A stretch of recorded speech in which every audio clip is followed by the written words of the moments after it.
One of the first things I did was just look at different instruments and just didn't want anything to sound too perfect. Like pirates playing, not musicians playing, right? That was the kind of thing that we settled on, I think. Yeah, we went to a shop in Birmingham that deals in sort of second-hand folk instruments. I think the concertina they had a cabinet full of concertinas. It was like a big glass thing, tall thing, wasn't it? And we kind of went through it all, and I seem to remember with the one that we hit on was mainly because it sounded all kind of rickety. A nice knackered one. Should I go like that? Yeah. What, and then put it there? Yeah. That's awesome. Concertina we have. So the concertina we had. Amazing. Yeah. The reeds are a bit...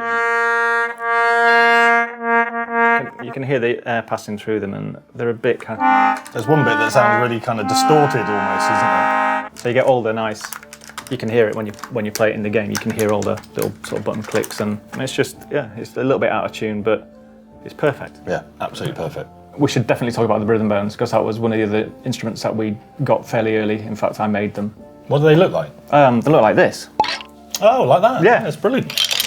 So these, I went down to my local butcher's and said, have you got any cow ribs? And he said, what, are you making spare ribs? I said, no, I'm making rhythm bones. He was like, what? I showed him the picture and he said, oh right, you want some flat ribs. So I went back on Friday and he gave me a big bag full of bones. So first thing I did was boil them off in a big pan with a little dash of rum to make it piratey. Dried them out and then sort of got them started taking them down in size. So then I proceeded to go in the studio down there and try and learn how to play them. Which took me about 3 days, I think. The Sea of Thieves theme tune started with a rhythm from these. I was actually just in between trying to learn how to play them. I was just sort of started going. So I thought, I quite like that. Fired up Pro Tools and then just started layering up that rhythm. Yeah. Yeah, and that's how the Sea of Thieves theme tune started. And then I found a hurdy-gurdy maker in Lancashire. Actually, yeah, and the one we've got is made out of a gourd. Amazing. We should have a look at it. Here it is. Wow, amazing. You should look surprised. Okay. So here it is. Imagine. I have to admit, I was pretty scared when I first fired it up. Had a go on it because it's quite an unruly beast, isn't it? Really? I mean, that's just playing one string at the moment. And you can put 3 on if you want. Yeah.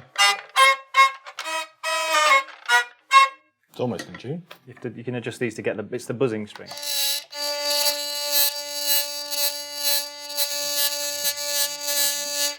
Fair enough. That's nasty.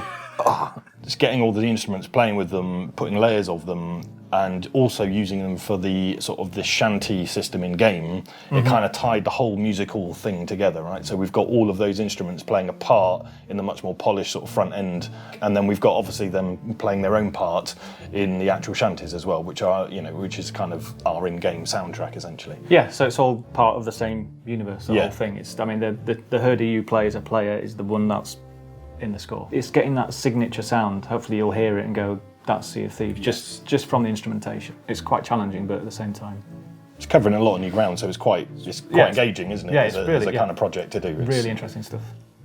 It's going to be my Drive You Miss Daisy. I tried to keep a straight face there as long as possible.